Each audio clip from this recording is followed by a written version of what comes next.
Hello YouTube, Alex Van Ham here with another Freebird Media live stream. Thank you for watching this. Today is Friday, August 23rd, 2019.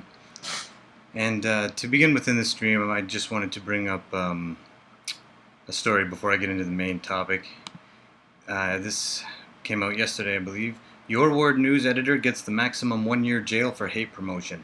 So James Sears, who I have been covering since about 2016. He was one of the first interviews I did on this free speech channel to find out who he was and what he was about. Seems like he's going to jail for a year. I personally am not really shocked by this at all or surprised. Very interesting article in the Star here. It just says the editor of a Toronto-based publication was handed a maximum 1-year jail sentence on Thursday for promoting hatred against women and Jews. In sentencing James Sears, Ontario Court Judge Richard Blouin said he would have handed down a much stiffer sentence had the law allowed. It is impossible, in my view, to conclude that Mr. Sears should receive a sentence of any less than 18 months in jail, Blouin said. Mr. Sears promoted hate to a vast audience in an era where online exposure to this material inexorably leads to extremism and the potential of mass casualties. The sentencing of the editor of Your Ward News, who had sought to reopen this trial, came after Blouin rejected Sears' arguments that his lawyer had thrown the case. Sears, 55, who had gone into the courtroom expressing confidence that the case would be again put over, looked stunned at the sudden turn of events and quietly shook his head.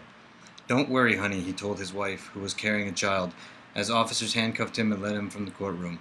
"That's not right," one supporter said from the back of the courtroom before leaving in tears. Blouin had found Sears and Your Ward News publisher Leroy St. Germain, 77, guilty in January for 2 counts each.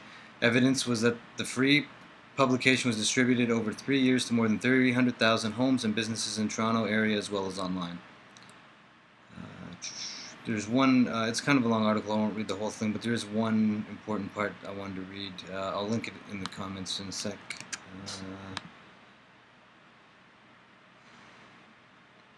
The judge did deny a prosecution probation request to bar Sears from publishing Your Ward News. Such a ban would violate the constitutional right to free speech, Blouin said. Mr. Sears should be free to publish whatever he wishes, even if unpopular and objectionable, as long as his words do not offend the criminal code, Blouin said. After sentencing submissions in April, Sears fired his lawyer, Dean Embray, blah, blah, and it continues from there. I'll throw a link here to the Star article in the comments. Howard G says, "Hello, Howard. Good to see you, man. Thank you for joining the chat. I appreciate it. Good to see you as always. Here's a link to the Star article I was just talking about. So, pardon me. It seems that James Sears will be going to jail for a year, and that is the latest update in the James Sears story.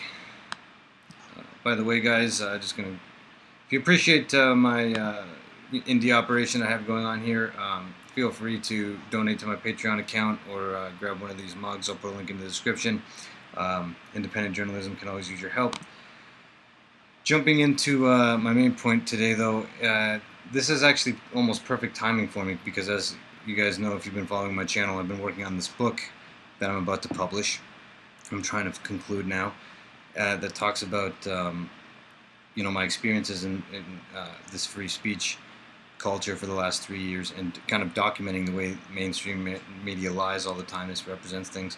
And then this is almost just fallen into my lap like gold. It seems that another hit piece has been written. This horribly dishonest hit piece by this journalist named McIntosh. And here's a link to her Twitter if anybody wants to tweet and ask her, why she would be so dishonest, feel free.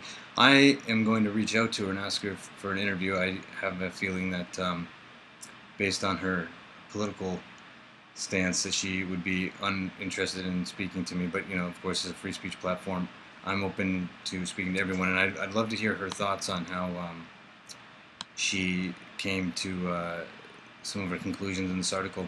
Also, I'll just read from her bio here for a second. From Canada, this is an article she wrote on Canada's National Observer that I'm talking about. So on her bio on that website it says, Emma McIntosh is an investigative reporter who focuses on uncovering misinformation and disinformation. And so this is perfect because I'm about to show you that if she's an investigative reporter, she's horrible at investigating things. And as far as misinformation and disinformation goes, that's about, her article couldn't be, more blatant propaganda if I tried to write a satirical propaganda article. But I'll share links to this in the description too. Sorry guys, where's my dashboard? Here we go. Patrick says, this woman is supposed to be a journalist working on uncovering misinformation and disinformation. Does she own any mirrors where she lives? This is why nobody trusts the media. What a disgrace. I agree with you completely, Patrick. I think that I was shocked when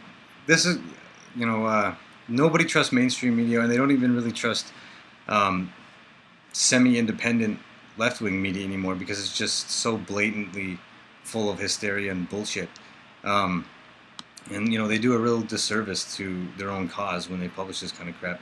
So in this article, what they're trying to do is go at so the Post-Millennial is a rising conservative website, and it's getting big enough now that it's starting to threaten the left, and because it's reached a certain size and influence, we're seeing multiple hit pieces come out lately in the mainstream. CBC, they've attacked Freebird Media in the past before, but now they're going after Post-Millennial because Post-Millennial's growing, and they're going after one of the Post-Millennial editors, which is Cosman, who is a guy who was also volunteering at Freebird Media in 2017. So the article headline that this woman wrote here, Emma wrote, is, he used to work for a site that promoted racists. Now he edits a Canadian news outlet. So right off the bat, we have a lie in the headline. Freebird Media has never promoted racists or racism. We're a free speech platform. I've clarified this consistently, like when I spoke at the 2017 Freedom Summit with Jordan Peterson, and consistently on this channel, and this is an ongoing theme of this channel. We're a free speech platform, and I'll speak to anyone who'll speak to me. Leftists refuse to speak to me, so they create this effect where basically only people on the right and a lot of miscellaneous and sort of random oddballs out there want to talk to me. But of course, I've never endorsed any of the people that I speak with. I can resonate with some of the ideas they talk about, perhaps, but I have my own strong opinions, and I talk about my own family history of in World War II, and I talk about liberal values and freedom of speech and why it's so important. And this is basically a liberal themed channel in the sense that it's very dedicated to free speech. So trying to say that, or making the claim that we've promoted racists is just false. We've platformed people before, but I fundamentally disagree that platforming people and promoting them are not the same thing. And trying to reduce those two things to being one and the same just makes it's like dumbing down everyone's IQ and just trying to play a shitty game. But reading from this article, it says,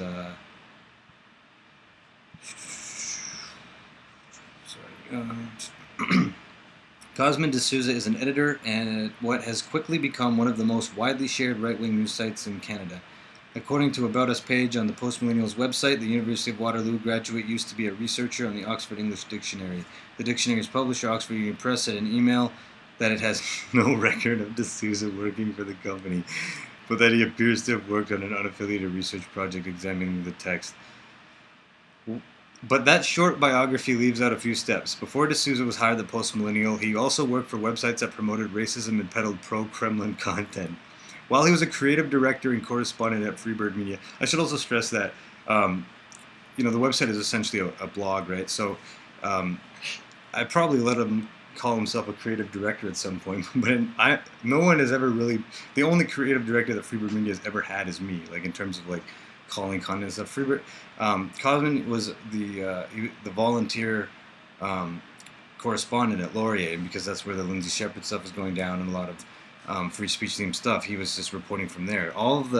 He has absolutely nothing to do with any of the controversial people that I interviewed. I did all the interviews with like Richard Spencer, James Sears, the CMP guys, all those people. That's me, and that's not me endorsing them necessarily. I mean, there's overall themes of this channel where we investigate, white identity, anti-white racism, the reactions to it, and then I talk to these different types of people to find out exactly what their stances are and things. But in no case have I ever told people, yeah, you should agree with what these people are saying, or you should vote for this person or anything. I'm not a member of any of these groups.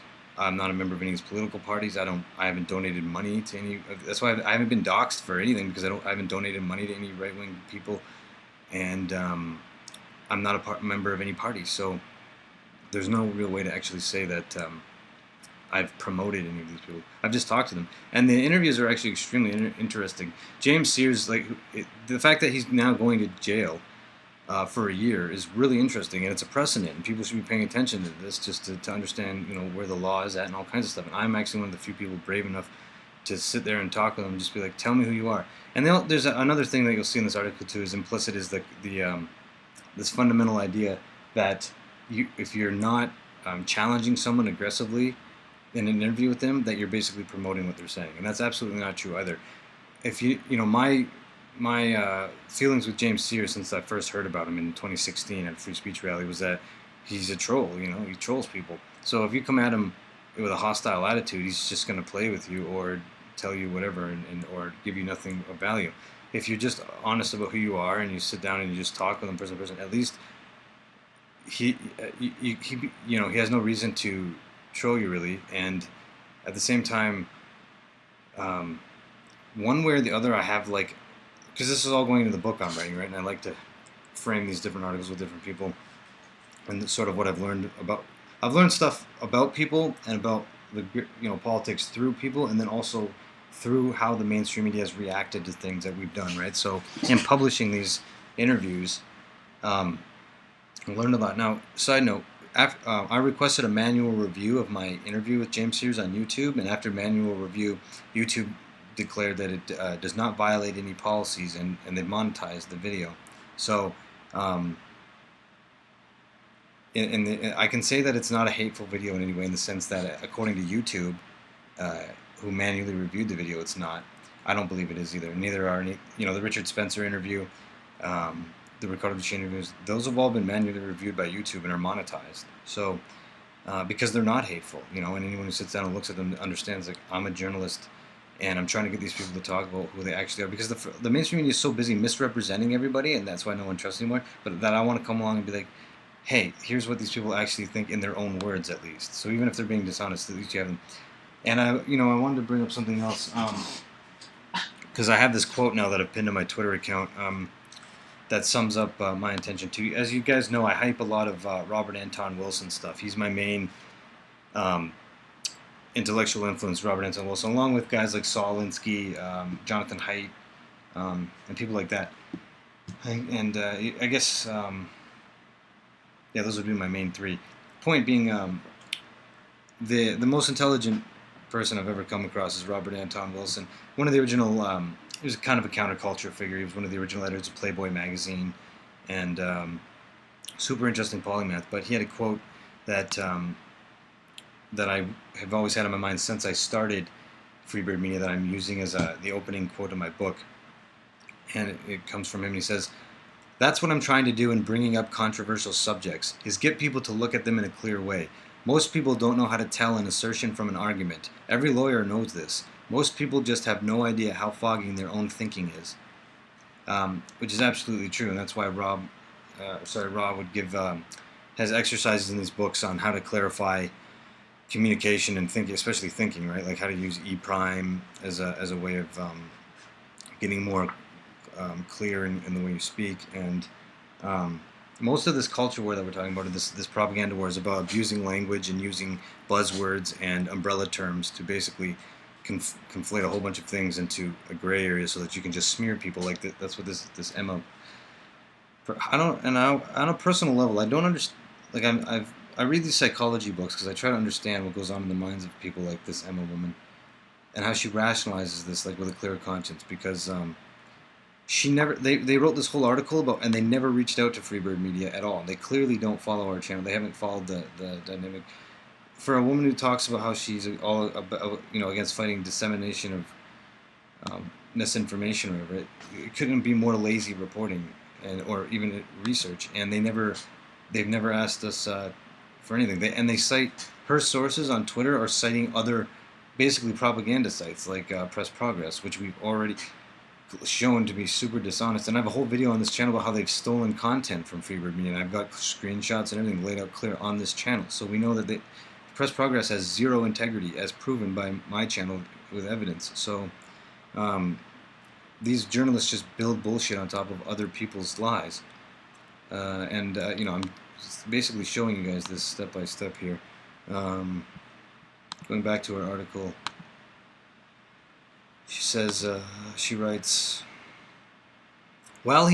and think of how dishonest this is, because the whole thing too, I'm coming at this from Freebird Media's perspective, but the article really is an attack on Cosman, right? Who has nothing to do with any of these interviews at all to begin with, had no say, and I didn't consult him on any of this stuff. I didn't ask his opinion. I'm the main. This is my platform, really, right? I just did what I wanted to do. I went out and booked these interviews and talked to these people.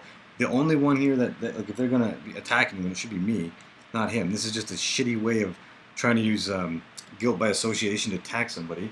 So like such a low integrity move, by the way. But yeah, the real person they should have talked to is me. No one ever reached out to me for a quote or to clarify anything. She writes in her article here for Canada's National Observer, while he was a creative director and correspondent at Freebird Media, the blog promoted Richard Spencer. False. I talked with Richard Spencer, did not promote any of his ideas, who has been identified by the Southern Poverty Law Center, which is a propaganda machine too, of basically a racist propaganda center itself in the U.S., as a professional racist and white supremacist. It did the same for Faith Goldy, who praised white nationalists at the deadly Charlottesville neo-Nazi protest, which I've never done, nor have I said that's cool to do, and I haven't really promoted her. We've supported her right to express herself and her right to talk on certain topics, absolutely. But trying to say that Freebird Media is, endorsed the, or agrees with any of this stuff that they're attaching to faith is just not correct. And added that she doesn't see that as controversial, advocated to return Canada to a population that is 96% Euro-Canadian, and said she wants launch the next crusade to reclaim Bethlehem, neo-Nazi ideologies driven by hatred of Jewish people, along with other minority groups in the LGBT community, says the Southern Poverty Law Center. And everybody knows who watches this channel, I don't hate gay people and I don't hate Jewish people. And so trying to link Cosman to those ideas through linking me to those ideas is absurd.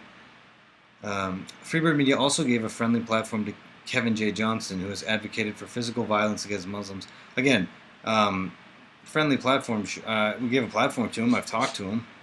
I don't even remember what we talked about in that. That was a long time ago. He's kind of a miscellaneous guy. Again, though, someone who's been convicted of various things in terms of what he, been cultural issues, and I think it's just important to have a record of who he is in that sense. That interview was probably 2 years ago at least now. Anyway, he's advocated for physical violence against Muslims and lost a major defamation case for online hate speech directed at a Mississauga restaurateur. The judge in that case said Johnston's words were a loathsome example of hate speech at its worst. And for Russia Insider, a pro-Kremlin site at the BBC, that's not my website, so I'll skip past that for a second. So then she's got a clip here from my part of my interview with Richard Spencer, where it's Richard Spencer discusses Jordan Peterson and nihilism. Also a good interview, by the way. You should check it out. Still on my channel.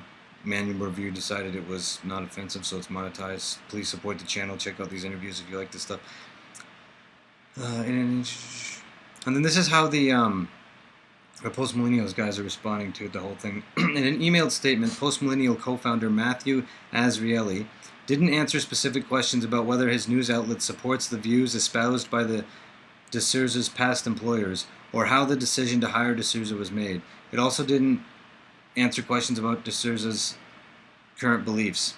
Azrieli instead emphasized his Jewish roots and co-founder Al Tagva's Iranian heritage, adding that the Post-Millennial celebrates the success of Canada's diversity. I'm not going to be bullied into firing a new father on the basis of claims of guilt by association that are spurious at best and defamatory at worst, said Azrieli, who didn't respond when asked to elaborate on what was libelous about National Observer's communications. Shame on you for trying. I think they're libelous in the sense that Cosman is not connected to any of those interviews and is not endorsing those interviews on the channel. And we haven't promoted any of these people's. We haven't necessarily agreed with any of these people. We're a free speech platform who talks to these people. Again, we don't exclusively talk to the right by definition. It's just the progressives refuse to talk to us. So generally speaking, it's created the stats have been heavily skewed to the right.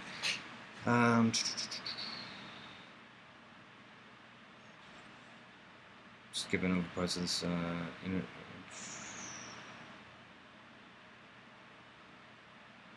This hit piece is gross and unworthy of publication, Tagba wrote. It focuses on things that Cosman's former employer, Freebird Media, and by the way, I've never employed him. We don't make any money here. He just volunteered for the...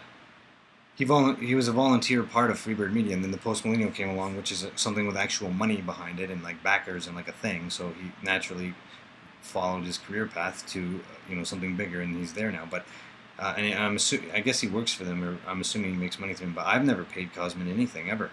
I don't have any money to pay him, and the whole thing has been volunteer-based, always was. So I'm not his employer. We've never been his employer.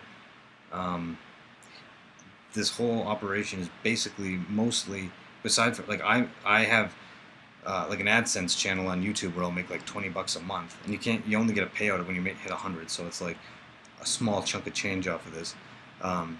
But I don't pay anybody I've never paid anyone for their work here because this isn't a business in that sense. It's just a passion that people like, so they volunteer their time to write or do whatever. So no, I've never been his employer, technically speaking. Sorry. It focuses on things that Cosman's former employer, Freebird Media, did at the time that he was working there but had no involvement with. That's absolutely true. The implication is that Cosman somehow is responsible for everything that Freebird Media has ever done, which he certainly is not. It's read as the Post Millennial. The Post Millennial boasts more than 28,000 likes on Facebook. Its stories are among the most widely shared online, according to a recent survey. Again, I'd just like to stress that I'm going to reach out to Emma McIntosh, ask her to talk to me or do an interview. This will further kind of illustrate my point that by design they won't talk or dialogue with me. And also, this is her Twitter on the screen here, so feel free if you would like to hear perspectives, to tweet at her and just ask her, like, why have you written this smear piece? Sorry, back to article here. Most of the post-millennial stories are aggregated from other media outlets, but the site also does some original reporting and runs a mix of opinion pieces, including some from the high-profile conservative voices like Barbara Kay, who's also published in the National Post. On its website, the Post-Millennial calls itself your reasonable alternative and emphasizes its co-founders' multicultural roots. That's like one of the big ideological differences too between them and us. Like I emphasize my Canadian roots and just being a Canadian guy, and I have nothing like diversity and all that stuff is not. It has just nothing to do with Freebird. It's not one of our values per se. It's just we're more about free speech in Canada and exploring controversial ideas. I'm not in the earlier stages of Freebird Media. I might have wanted to build a network or go down the way that Post Millennial is going, but now I'm more in this idea where I just want to be a writer, self-publish my own books, and maybe grow my own company with a few people going forward, where we do content that's maybe not sensational in a certain way, or maybe not designed to just get the most stats or the most likes, but it's just more intellectual, more honest, and more for a minority, a smaller group of smarter people than, I just feel like that's probably more where my strength would lie. But and also, side note, a lot of the interviews I have, eventually we're going to migrate off certain platforms, and some of the videos won't be available on YouTube anymore, but I'll still have them on the Patreon and stuff like that. Sorry though, getting back into an article. Tagva immigrated to Canada from Iran when he was 6 years old. Azrieli said in his email to National Observer, Azrieli himself has strong ties to Israel and the Jewish community, he said, adding that members of his family died in Auschwitz, the Nazi extermination and slave labor camps. So my only connection in my family to World War II is my grandfather, who, I've talked about this before, who volunteered as an American soldier, and his brothers, they all went and volunteered as part of the Masculinity Theme on channel to go and fight the the Nazis and the Japanese in World War II. So, my family had, obviously there was some mental. I don't know how bad the PT. There's obviously PTSD that comes with that, and so there's a lot of negativity that leached into our family because we went and fought to defend, various things, and there's various motives why they were doing that. But the point is, post-millennials doubling down by, kind of saying, look at us, we're Jewish people and we're multicultural and diverse and all that. They're not saying anything that's untrue, and they are saying, these.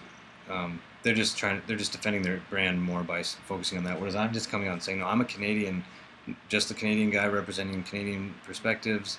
I'm not an anti-Semite, nothing against Jewish people at all. It's just that's not who's funding this. This is just my thing, and my connection to, I'm not a white nationalist or an anti-Semite or anything like that. My only family connection to World War II in that sense is my father's side, who fought, the Axis powers. So. That's my stance on that stuff. We love Canada because neither of us would be viewed as native sons in our own country, as Reality Statement said. Our love for Canada is the same love that all immigrants in this country have. We were accepted and given the opportunity to succeed in a way unlike anywhere else. Though the post-millennial identifies itself as center-right and has published pieces with a left-wing bent at times, media bias factcheck.com, which rates the bias and accuracy of media outlets, categorized the post-millennial as strongly biased towards the right. For the most part, news articles are sourced properly and factually based, though there is a strong right-leaning bias and story selection that denigrates the left, in particular Prime Minister Justin Trudeau. The rating reads, the opinion editorial pages provide little balance and primarily support conservative and libertarian positions. This same description is essentially true of Free Word Media as well. We're free speech platform. I do publish opinion pieces and stuff and content, and our Facebook page publishes memes and stuff that are critical, particularly of progressivism, which some people call leftism, but a lot of my own personal stances on things are left-wing. They're just not progressive, and so I would say we denigrate progressivism as well. But that doesn't. I don't think that's enough to categorize us as being, racist or far right or anything like that. But I'm just, to be fair. It's not like Free Word Media is completely. I've never said we're completely unbiased. I've just said we're honest, because all I can really do is represent my subjective points of view at times, and then publish other people's points of view as well.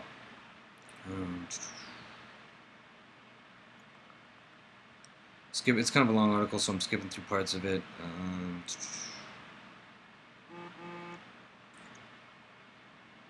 Next, D'Souza started working for Free Word Media, a blog that platforms white nationalists and conspiracy theories. Evan Balgord, he's the soy boy I've talked about on this channel lots of times, executive director of the Canadian Anti-Hate Network, which is essentially a hate network, told National Observer he's tracked the site's activity for years but rarely focused on it because the blog has never attracted a large following. Freebird Media had neo-Nazis on all the time, and Cosmo D'Souza was there, Balgord said.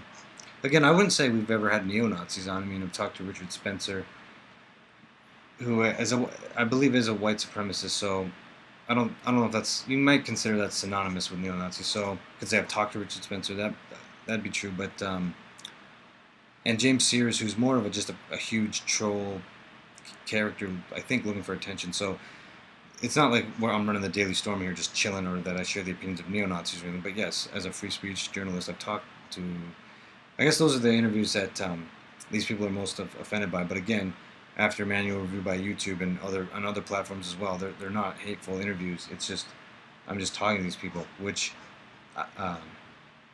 as a point of contention, I refuse to be trying, I'm obviously not going to be bullied or anything into not talking to these people. And when my book comes out, I think this is great because I can reference my own work, my own interviews with these people, so I can represent them honestly in their own words because of stuff they've said to me on my record. So, again, kind of now I'm just pushing my own interviews, but check out these interviews on this channel if you haven't already. And it also says, before D'Souza was hired in December of 2017, again, we never hired him, we never paid him, he just volunteered for us. Freebird Media promoted James Sears. We didn't promote him, we just spoke to him. And again, I asked him questions like, are you hateful? Why did you start trolling? What is it you're doing? And I did this in a non-confrontational way to get him to just, in his own words at least, tell me what his statement was on these issues. he's been convicted of hate crimes, going to jail for a year, as I mentioned at the beginning of the stream. And during D'Souza's time there, Freebird Media gave Goldie Spencer and Johnston who? Johnston, Greg? Who have I interviewed named Johnston? Freebird, Goldie Spencer and Johnston, long friendly interviews that amounted to an unfettered platform for their views. In one interview, after Spencer spent a few... This is hilarious, too, the way she plays this. In one interview, after Spencer spent a few minutes explaining the roots of his race-related beliefs and why alt-right was a more fun term for them, the host responded, "Interesting. I understand exactly what you mean." That gives no context to specifically what he said, though. He probably said, like, "This is why I feel this way." I was like, "Interesting. I understand why you feel that way." Doesn't mean I agree with his position, that I'm in the same category of him politically. It just means whatever we were talking about is probably resonating with him. But there's no context here given, so I don't actually know what I was even responding to. Like, they've cherry-picked a few statements here without context, so it just gives this impression. This is how you build propaganda. In a biography that has since been scrubbed, D'Souza was described as Freebird Media's creative director and Waterloo correspondent. You can call him creative director for Kitchener-Waterloo material he did, but that's the only influence he's ever had on this site. The site announced the hire on Facebook on December 17th. The Post Millennial didn't answer questions about when D'Souza stopped working for Freebird Media, but D'Souza hasn't appeared in a video for the blog since 2018. If she wanted to know that, they should have just, tweeted me or emailed me or reached out about it. I'd answer any other questions. Then she uses that Press Progress article where they smeared Donna Skelly for talking to me at a conservative event I spoke at, and I've already detailed on this channel how Press Progress is dishonest and steals content, removes watermarks and stuff, without being able to do that under fair use. That's just more of her evidence that she builds here with her cherry-pick quotes. Trying to basically say that we promote racism, which we don't promote racism. So this is just another garbage article, but it's come out at a perfect time for me to sort of put as the cherry on the top for how I've structured my book that I'm working on, for examples of how why people don't trust dishonest media anymore. And I'm going to reach out to Emma. Maybe there's been a misunderstanding. We'll see if she talks to me. But for someone who describes herself as how does she say it here?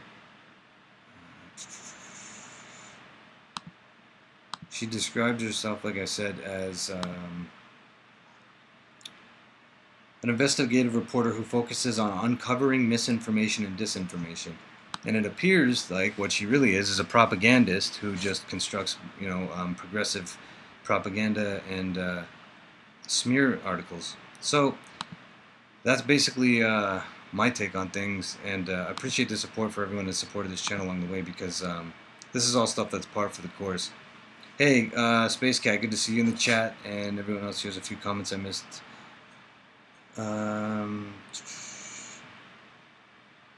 Space Cat says, when you get smeared by opinion pieces, it seems par for the course that they never contact the person they are attacking. Yeah, that's pretty much true. That's clear. That's a clear indication that you're dealing with like a hit piece or propaganda or something. Just lazy investigating. Also, I mean, these are all the typical tactics of progressives too. Like, come to our channel, look at the overall content. The people that we've interviewed in totality. Clearly, it's going to trigger them. It's going to really upset them, because I'm talking to people like Ricardo Duchesne, Tim Moen, the libertarians, talking to psychologists like Dr. Oren Emte, and really basically poking holes in all of these progressive narratives and exposing their BS all the way. Now, I don't have a huge influence. We're relatively small. We have just under 5K subs, and I've been just so overwhelmed with my day job and just trying to get out of debt and get my bills paid that I haven't yet upgraded everything, but it's all coming. So I can see why they, the more we grow, the more they're going to get threatened by us and want to take us down. Pardon me. Lawrence Nabozniak says, like so many so-called journalists, ethical, moral, or objective writing is beyond them. Absolutely. For all their talk about empathy and hate and this and that on the left, you got to wonder, how do people like Emma sleep at night? What goes on her head? I'm not, smearing a good person, or I'm not doing any harm. She doesn't know me. She doesn't know anything about me as a person, and I don't really appreciate the lies. I would never do this to someone like her. But that demonstrates that's an integrity thing. It's not even a left or right thing. I just have integrity. It's also why I don't dox people on this channel. I'm not looking to see people get hurt per se, or like, I'm not promoting hatred. I'm not. I just like investigating controversial ideas, trying to expand my own understanding of things by, getting to like not just know what other perspectives are, but understand them subjectively and learn and grow, promote information. And yeah, I don't like progressive narratives because they're basically all built on dishonesty or injustice from day one. So, ongoing theme of this channel is basically poking holes in them. And because progressivism is essentially one huge attack on masculinity, there's a masculinity theme to this channel. Not to digress too much, this book, The Professor in the Cage by Jonathan Gottschall, awesome book. It has inspired me to try to set up a boxing match. I think Ronnie Cameron might be coming around on this issue. I have to talk to him soon, but I'll update you guys in another video about that. But with Freebird Media, we're small, but I'm just going to walk the walk for the talk that I talk when it comes to how I think people should, parts of what it means to be a man in modern world. So part of being a man is having a code of your own ethics or honor and how you behave and not smearing people all the time. Being able to express yourself and what you actually think, which I do, and that's why freedom of speech matters to me. And some other stuff that we'll get into in another stream when I update you guys on the boxing match thing. But if there's no more comments, Mad Marshall says, if MSN says do not go there, I go there. That's generally the way I naturally respond to things too. Psychologically, that's one of the ways I kind of have libertarian personality traits, and that, like, the more you tell me I can't investigate this topic, or I can't learn about this topic, or I can't look at this topic, or investigate this topic, the more I just naturally go and like want to find out about it. It's like it's a definitely a part of my personality, and I can understand why other people would be the same way. So I'll keep this video fairly short, but if you want to help this channel grow, again, like I said, please consider donating to our Patreon or our PayPal, or just anything like that, or just share our articles or watch our interviews. It's all hugely appreciated. And on that note, I'll wrap up the stream, and I'll talk to you guys again soon. Take care, everyone. Thanks.